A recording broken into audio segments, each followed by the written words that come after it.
नमस्कार बच्चों। आज हम पढ़ने और समझने वाले हैं क्लास 10th एसएसटी सामाजिक विज्ञान की वर्कशीट नंबर 85 यानी कि कार्यपत्रक संख्या 85 को। यह आपकी 11 फरवरी 2022 की वर्कशीट रहेगी और आज की इस वर्कशीट में हम अपना सिविक्स पोल साइंस का 7th chapter outcomes of democracy लोकतंत्र के परिणाम पढ़ना जारी रखेंगे। ये इस चैप्टर की सेकंड वर्कशीट रहेगी। हमारी जो पिछली वर्कशीट थी उसमें हमने समझा था कि लोकतंत्र किसे कहते हैं। लोकतंत्र एक प्रकार की शासन व्यवस्था होती है जिसमें शासकों का चुनाव जनता खुद करती है। लोकतंत्र दो शब्दों से मिलकर बना है, लोक जमा में तंत्र। लोक का अर्थ होता है लोग और तंत्र का अर्थ होता है शासन, यानी कि लोगों का अपना शासन होता है। उसके बाद हमने पिछली वर्कशीट में यह भी समझा था कि लोकतंत्र है वो बाकी शासन व्यवस्थाओं से बेहतर कैसे है। बाकी कौन सी शासन व्यवस्थाएं? एक तो हो गया हमारा राजतंत्र। राजतंत्र कौन सा? जिसमें राजा के बाद उसका बेटा, उसके बाद उसका बेटा, उसके बाद उसका बेटा बनता है, यानी कि बाबर के बाद हुमायूं, हुमायूं का अकबर, अकबर का जहांगीर, जहांगीर का शाहजहां, शाहजहां का औरंगजेब, यानी कि वो वाला सिस्टम। ओके। और दूसरा होता है तानाशाही, जिसके बारे में हमने पढ़ा था, जो हमारी 9th क्लास का चैप्टर था, जिसमें हमने हिटलर की बात की थी। हिटलर क्या था? तानाशाह था। तो ये दोनों जो शासन व्यवस्थाएं होती है, तानाशाही और राजशाही, उनसे कहीं बेहतर होता है हमारा लोकतंत्र। ये भी हमने पिछली वर्कशीट में समझा था। सबसे बड़ी जो विशेषता होती है लोकतंत्र की, कि लोकतंत्र में लोग अपने शासकों को खुद चुन सकते हैं और लोग अपने शासकों को बदल भी सकते हैं। इट मीन्स दैट कि लोग we can change our ruler और we can choose our rulers. हम चूज भी कर सकते हैं और हम चेंज भी कर सकते हैं। इसके साथ साथ लोकतंत्र में समानता होती है। लोकतंत्र में एक व्यक्ति एक वोट एक मूल्य होता है। लोकतंत्र में चाहे वो पीएम का वोट हो, चाहे वो पीएन का वोट हो, वो एक समान होता है। ये सब कुछ हम पिछली वर्कशीट में समझ चुके हैं। आज की इस वर्कशीट की बात करें तो आज की इस वर्कशीट में हम समझेंगे लोकतंत्र के परिणामों को। तो चलिए शुरुआत करते हैं आज की इस वर्कशीट की। तो आज की इस वर्कशीट में हम बात करेंगे कि लोकतंत्र के राजनीतिक, आर्थिक और सामाजिक परिणाम क्या निकले, क्या बेहतर है और क्या कुछ कमियां हैं, दोनों को हम समझने का प्रयास करेंगे। तो सबसे पहले हम बात करेंगे लोकतंत्र के राजनीतिक परिणामों की। सबसे पहला जो परिणाम होता है लोकतंत्र का, कि लोकतांत्रिक जो सरकार होती है वो जिम्मेदार सरकार होती है। यानी कि ये आप परिणाम भी कह लीजिए या फिर इनको हम लोकतंत्र की विशेषता या गुण कह सकते हैं। ओके। तो सबसे बड़ा जो परिणाम होता है राजनीतिक परिणाम, कि जो लोकतांत्रिक सरकार होती है वो जिम्मेदार सरकार होती है, उत्तरदायी सरकार होती है। जिम्मेदार सरकार कैसे होती है? कि लोकतंत्र में जो शासक होते हैं वो कानून के अनुसार शासन करते हैं, संविधान के दायरे में रह करके वो शासन करते हैं और उन्हें लोगों के प्रति जिम्मेवार रहना होता है। लोगों की आवश्यकताओं को उन्हें ध्यान में रखना होता है।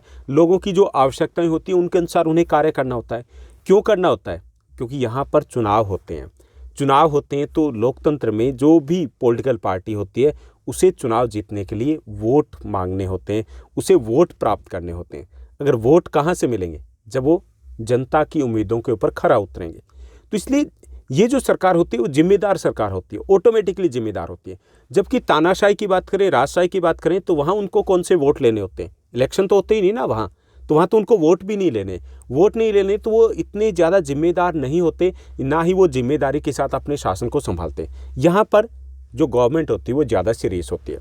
दूसरा जो राजनीतिक परिणाम है लोकतंत्र का, कि ये जवाबदेही सरकार होती है, रिस्पॉन्सिबल गवर्नमेंट होती है। रिस्पॉन्सिबल गवर्नमेंट कैसे होती है? ये रिस्पॉन्सिबल होती है संविधान के प्रति, रिस्पॉन्सिबल होती है पार्लियामेंट के प्रति, रिस्पॉन्सिबल होती है मीडिया के प्रति, रिस्पॉन्सिबल होती है जनता के प्रति। इनको जवाब देना होता है, मीडिया को जवाब देना होता है, जनता को जवाब देना होता है, पार्लियामेंट में जवाब देना होता है, इन्हें संविधान को भी।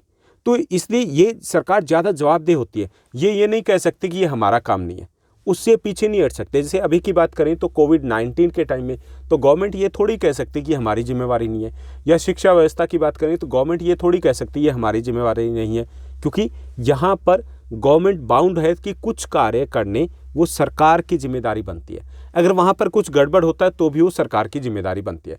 तो ये जो लोकतांत्रिक सरकार होती है वो कानून से बंधी होती है। कुछ कार्य होते हैं जो उनको करने ही होते हैं, तो ये ज़्यादा जवाबदेह सरकार भी होती है। ओके। यानी कि जिम्मेदार भी है और ये जवाबदेह भी है। उसके बाद तीसरा जो राजनीतिक परिणाम है लोकतंत्र का, कि ये वैध सरकार होती है। आपने शब्द सुना होगा अवैध। अवैध क्या होता है? गलत तरीके से कब्जा करना। अवैध कब्जे आपने सुना है, ठीक? वो अवैध होता है, इलीगल जिसको बोलते हैं।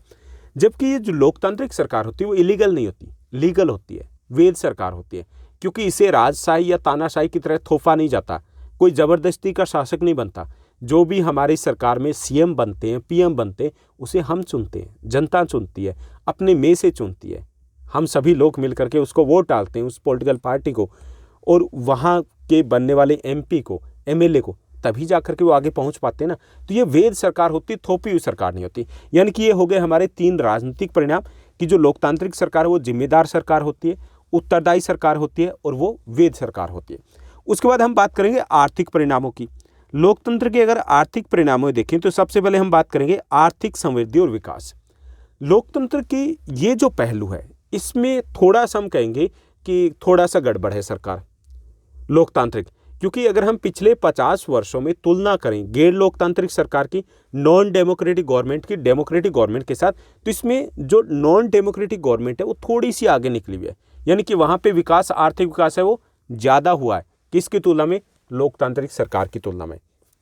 तो क्या इस आधार पे हम ये कह सकते हैं कि नहीं फिर हमें लोकतंत्र नहीं चाहिए? नहीं, ऐसा बिल्कुल नहीं है, क्योंकि बाकी अगर हम विशेषताओं की बात करें तो विशेषताएं नॉन डेमोक्रेटिक गवर्नमेंट से हमें बहुत आगे रखती है। तो इसलिए जो थोड़ा सा विकास कम हो रहा है तो उस विकास को हमें और ज़्यादा तेज करने की आवश्यकता है। ऐसा भी नहीं है कि लोकतांत्रिक सरकार इसलिए यहाँ पे विकास कम होता है। जैसे हम अमेरिका की बात करें, ब्रिटेन, रशिया, ऑस्ट्रेलिया, न्यूजीलैंड, देखिए लोकतांत्रिक सरकार है, विकसित देश है, विकसित देश है ना। तो ये जो विकास की अगर हम जनरली बात करते हैं कि ज़्यादातर देशों में विकास है वो पिछड़ा हुआ है, तो इसके कई सारे और भी कारण होते हैं। जैसे जनसंख्या का आकार हो गया, वहाँ के संसाधन हो गए, वहाँ की शासन प्रणाली में लोगों की भागीदारी होगी, तो बहुत सारे कारण होते हैं जिसके कारण किसी देश का आर्थिक विकास है वो आगे पीछे हो सकता है। लेकिन ओवरऑल अगर हम पिछले 50 वर्षों के आंकड़ों की बात करें तो उसमें लोकतांत्रिक सरकार है उसका विकास थोड़ा सा पीछे गैर लोकतांत्रिक सरकारों से। ओके, इसमें हमें क्या करना है कि इसमें लोकतांत्रिक सरकार को और बेहतर तरीके से कार्य करना होगा। उसके बाद अगर हम गरीबी और असमानता में कमी की बात करें तो निर्धनता और असमानता दोनों खत्म नहीं हुए हैं, यानी कि समाप्त नहीं हुए। लेकिन लोकतांत्रिक जो शासन व्यवस्था होती है वो इस चीज़ की गारंटी देती है कि इसमें प्रयास किए जाएंगे, प्रयास किए जा रहे हैं। हमारे देश में 1973 में 55% निर्धनता थी, अब कितनी है? 22% है, कम हुई है और भविष्य में उम्मीद है कि और कम होगी। ऐसी असमानता की बात करें, जो सामाजिक असमानता थी उसको कानून संविधान के द्वारा समाप्त कर दिया गया। एक देश एक कानून होता है, चाहे वो पीएम हो, चाहे वो सीएम हो, चाहे वो कैबिनेट मिनिस्टर हो, चाहे वो हमारे पड़ोस में रहने वाले अंकल जी हो, सबके लिए एक जैसे कानून होते हैं। तो यहाँ पे समानता है। कैसी समानता? राजनीतिक समानता वो लोकतंत्र में निश्चित की गई है और आर्थिक समानता के लिए भी प्रयास किए जाते हैं। तो ये भी एक सकारात्मक पहलू लेंगे कि जो लोकतंत्र होता है उसमें भेदभाव की संभावना कम होती है और निर्धनता और असमानता को कम करने के प्रयास किए जाते हैं। निर्धनता हालांकि उतनी कम नहीं हुई है, या निर्धनता की बात करें तो बिल्कुल समाप्त नहीं हुए, लेकिन इसका मतलब नहीं है कि उसके लिए केवल लोकतंत्र ही जिम्मेवार है, बल्कि जो तानाशाही राजशाही है वहाँ पर निर्धनता का रेशो कहीं ज़्यादा पाया जाता है। ओके, तो ये हो गए लोकतंत्र के आर्थिक परिणाम, जिसमें हमने देखा कि कहाँ कामयाब रहा है लोकतंत्र। हालांकि आर्थिक विकास में थोड़ा सा गड़बड़ रहा है, पीछे रहा है, लेकिन गरीबी, जो निर्धनता है और असमानता को कम करने में कामयाब रहा है। उसके बाद हम बात करेंगे लोकतंत्र के सामाजिक परिणामों की।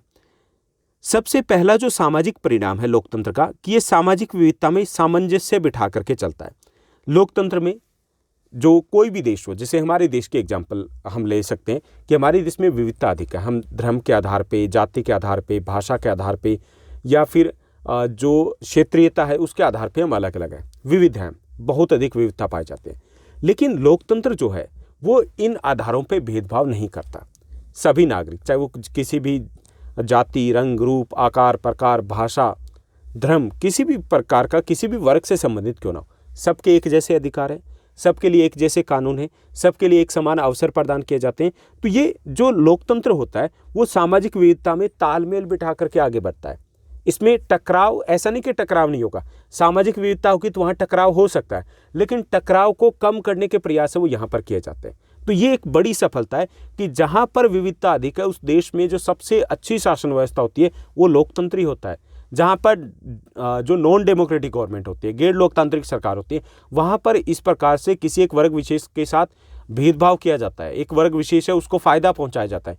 आप कितने ही डिक्टेटरशिप के एग्जाम्पल उठा लीजिए या फिर आप राजशाही की बात कर लीजिए, जो राजा हुए तो किसी एक वर्ग विशेष जिससे वो संबंध रखते हैं तो उसको हमेशा प्रेफरेंस देते रहे, जबकि डेमोक्रेसी में ऐसा नहीं होता। सब एक समान होते हैं, एक बराबर होते हैं कानून की दृष्टि में। दूसरा जो सामाजिक परिणाम है लोकतंत्र का कि इसमें सद्भावनापूर्ण है वो जीवन होता है, यानी कि शांति की एक तरीके से गारंटी होती है लोकतंत्र, क्योंकि लोकतंत्र में सबके लिए एक जैसे कानून होते हैं, सबके लिए एक जैसे अवसर होते हैं, सबके पास एक जैसे अधिकार होते हैं, तो टकराव होने की संभावना कम होती है। और टकराव अगर हो भी जाए तो उसको टालने का जो रास्ता होता है वो बड़ा सीधा सा रास्ता होता है, यानी कि यहाँ पे संविधान के अनुसार निर्णय लिए जाते हैं, पक्षपात होने की संभावना कम होती है। इसीलिए लोकतंत्र न केवल विविधता में सामंजस्य बिठाता है बल्कि शांतिपूर्ण जीवन की भी गारंटी देता है। हमारे देश में कितनी विविधता है, लेकिन हम शांतिपूर्ण तरीके से साथ रह रहे हैं। कई सारे ऐसे देश हुए हैं जो पिछले 50 वर्षों में, जहाँ पे एक ही धर्म या एक ही जाति के, एक ही वर्ग के लोग रहते थे, लेकिन उन देशों के विभाजन हो चुके हैं। अपने देश के साथ ऐसा कुछ नहीं हुआ। तो ये थे कुछ लोकतंत्र के परिणाम कि लोकतंत्र कैसे बाकी शासन व्यवस्थाओं से बेहतर है, या फिर कौन से पक्ष है जहाँ पर लोकतंत्र है वो बेहतर कर रहा है।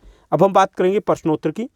आज की इस वर्कशीट पर आधारित 2 आसान से प्रश्न दिए गए। चलिए इन प्रश्नों को देखते हैं। पहला जो हमारा प्रश्न है कि लोकतंत्र के सामाजिक परिणामों पर एक नोट हमें लिखना है। ओके, तो पहला जो परिणाम है कि हर देश सामाजिक विविधताओं से भरा हुआ है। हर देश, हमारा देश भी उनमें शामिल है, इसलिए विभिन्न वर्गों के बीच में टकराव होना भी स्वाभाविक है कि जब अलग अलग समाज के लोग रहेंगे, चाहे वो भाषा, धर्म, संस्कृति किसी भी आधार पर हो, तो कई बार टकराव भी हो जाता है। लेकिन लोकतंत्र ऐसे तरीकों का विकास करने में मदद करता है जिनसे समाज के विभिन्न वर्गों के बीच में एक स्वस्थ कंपटीशन हो, हेल्दी कंपटीशन हो, यानी कि यहाँ पर सामंजस्य बिठाया जाता है। लोकतंत्र में सबको एक समान अधिकार दिए जाते हैं, सबके लिए एक जैसा कानून होता है और किसी भी आधार पर भेदभाव नहीं किया जाता है। तो यहाँ पे सामंजस्य, तालमेल बिठाया जाता है, सबको आगे बढ़ने के बराबर मौके दिए जाते हैं। दूसरा, सद्भावनापूर्ण जीवन, यानी कि शांति की गारंटी देता है लोकतंत्र। लोकतंत्र में लोग विविधता का सम्मान करना, मतभेदों के समाधान निकालना सीख जाते हैं। अधिकतर जो लोकतांत्रिक देश है वहाँ पे सामाजिक विविधता में तालमेल बना रहता है। जितने भी लोकतांत्रिक देश होंगे वहाँ पे आपसी तनाव कम होंगे, झगड़े कम होंगे, जबकि गैर लोकतांत्रिक देशों में झगड़े अधिक होते हैं। क्यों होते हैं? क्योंकि वहाँ पर किसी एक वर्ग विशेष का पक्ष दिया जाता है, यहाँ पर ऐसा नहीं होता। तो ये शांति की भी गारंटी देता है हमारा लोकतंत्र। उसके बाद सेकेंड हमारा क्वेश्चन रहेगा, दूसरा हमारा प्रश्न है, लोकतंत्र किस प्रकार जिम्मेदार सरकार की स्थापना करता है, ये हमें बताना है। ओके, तो लोकतांत्रिक जो सरकार होती है वो एक अधिक पारदर्शी सरकार होती है। ओके, पारदर्शी मतलब जो प्रोसेस होती है वो कानून के अनुसार ही होती है, यानी कि अपने अनुसार कोई निर्णय नहीं लिए जा सकते। तो लोकतांत्रिक सरकार अधिक पारदर्शी, ट्रांसपेरेंट सरकार होती है। जनता के पास ये जानने का भी अधिकार होता है कि फैसले किन तरीकों से लिए गए, सरकार ने कोई कार्य कैसे किया। जैसे हमारे अपने देश की बात करें, आरटीआई के थ्रू हम सब कुछ जान सकते हैं। एक लोकतांत्रिक जो सरकार होती है वो जनता के प्रति उत्तरदायी होती है और जनता का ध्यान रखती है, क्योंकि संविधान के अनुसार उसकी कुछ रिस्पॉन्सिबिलिटीज फिक्स होती है। दूसरा ये कि लोकतंत्र में चुनाव होते हैं और चुनाव में अगर मत प्राप्त करने हैं, वोट प्राप्त करने, तो जरूरी हो जाता है कि जनता जो चाहती है उसके अनुसार शासन किया जाए। तो इसलिए लोकतांत्रिक जो सरकार होती है वो ज़्यादा जिम्मेदार सरकार होती है। जबकि गैर लोकतांत्रिक सरकार में क्या होता है, उनको कौन से वोट लेने होते हैं, वहाँ पे तो इलेक्शन ही नहीं होते, तो वो जिम्मेदार नहीं होती। ये सरकार ज़्यादा रिस्पॉन्सिबल होती है। तो ये थी हमारी आज की वर्कशीट। उम्मीद करता हूँ कि सब कुछ आपको अच्छे से समझ में आया होगा। अगर आपको ये वीडियो, ये वर्कशीट अच्छी लगी तो इस वर्कशीट को लाइक और शेयर जरूर कीजिएगा। आज के लिए बस इतना ही। Thank you, bye bye, have a nice day.